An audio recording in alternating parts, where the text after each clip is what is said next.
each other everywhere. How are you? Good, thank you. You know Didier Reinders, Yes. European Commission.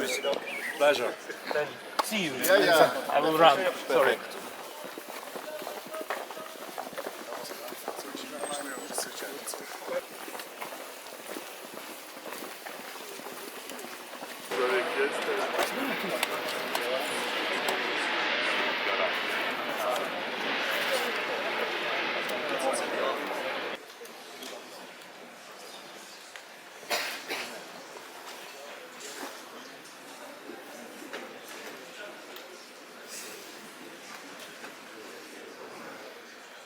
Invite the President of Ukraine, Volodymyr Zelensky.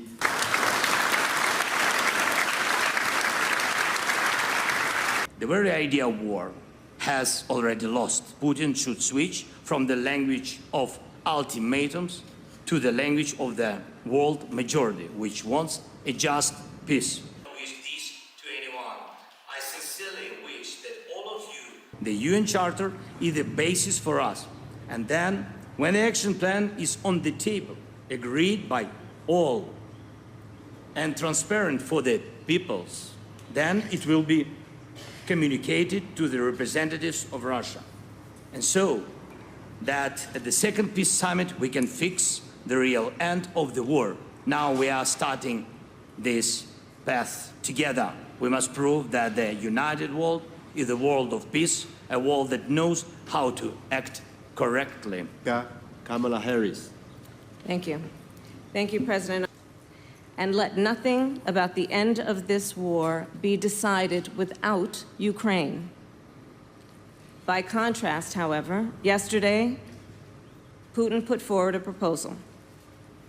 But we must speak truth. He is not calling for negotiations. He is calling for surrender.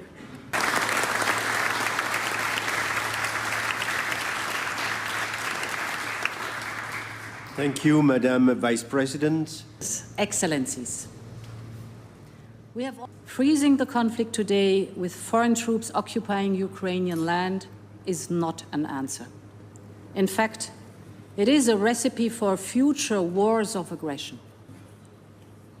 Instead, we need to support a comprehensive, just, and sustainable peace for Ukraine.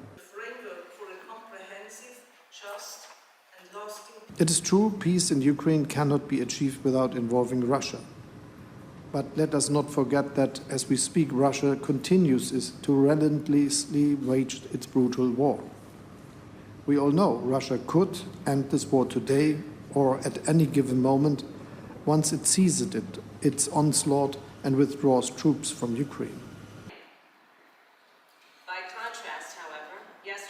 I renew the State of Qatar's call on all parties to comply with Charter of United Nations and international law, respect the sovereignty and territorial integrity of states, to uphold our collective commitment to settle international disputes by peaceful means, and to refrain from threatening to or resorting to the use of force.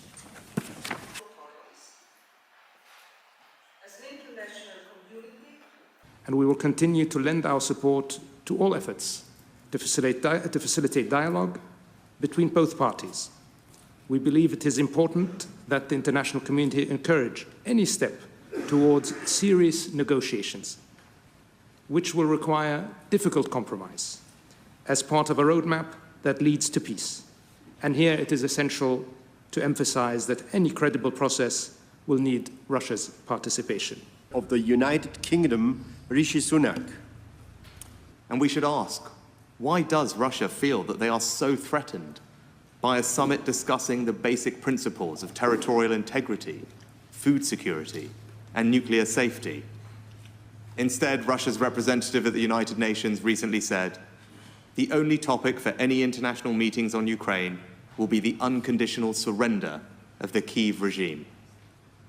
Well, that will never happen, because aggression cannot and will not prevail.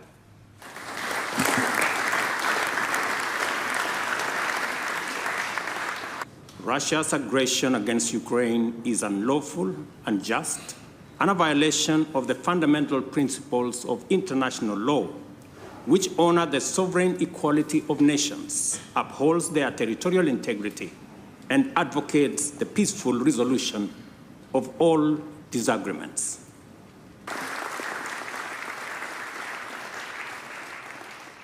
The war in the Middle East has been equally devastating. So is the case with the war in the Sahel region in Africa, in Eastern DRC, in Somalia, in the Horn of Africa, and of course in the Sudan. Thank you.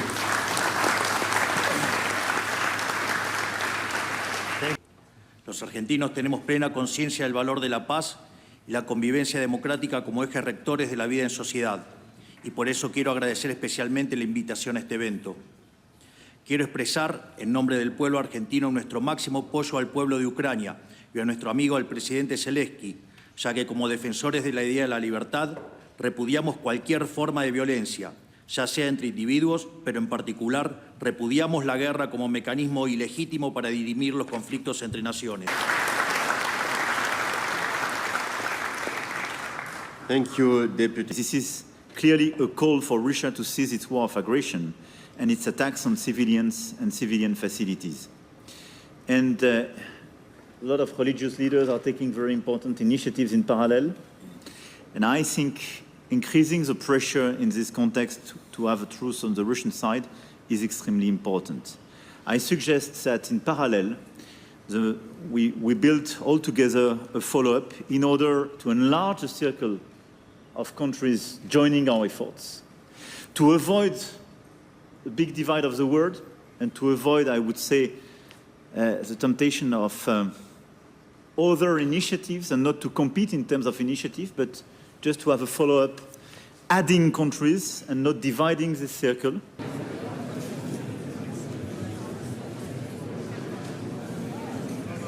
In line with its long tradition as mediators and peacemakers.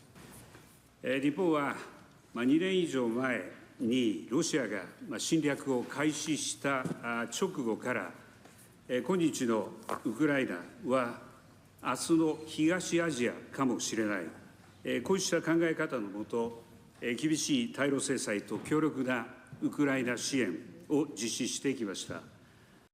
公正かつ永続的な平和をウクライナで実現することは国際社会全体を分断対立ではなく協調の世界に導いていくために象徴的に重要なことです。ここに集う我々が率先してリーダーシップを発揮しようではありませんか。First, you should accept the invitation. I think he made a mistake not being here. This whole process started a year ago with 14, 15 national security advisors, and here we are today with half of the UN at the leaders level in many cases of many countries. Well, you can only find a peaceful solution if you have two partners who seeks the peace and who wants the peace. And unfortunately, Russia and Putin does not want the peace. Ukraine wants peace, and now we are almost 100 countries supporting a peaceful solution to this conflict. So I think it's an important event. It's important for Ukraine. It's important for the entire world because we need peace in Ukraine, and at the same time we need Russia to respect and to accept democracy, and Russia is not stronger than the European democracies.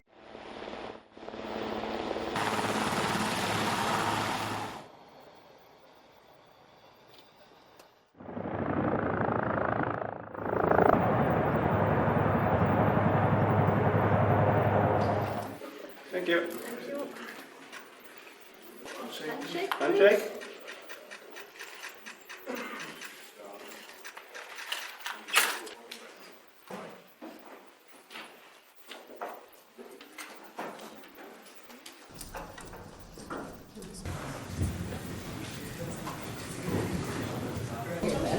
Just for a moment.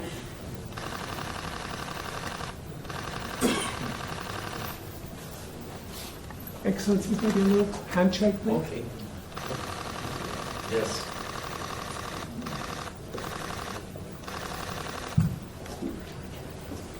Good, I think that...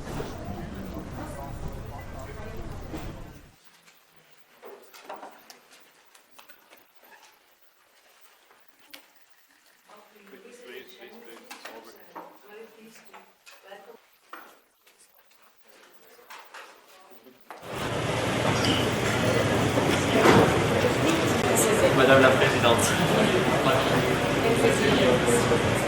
Over. Thank you for your attention. Please. Thank you.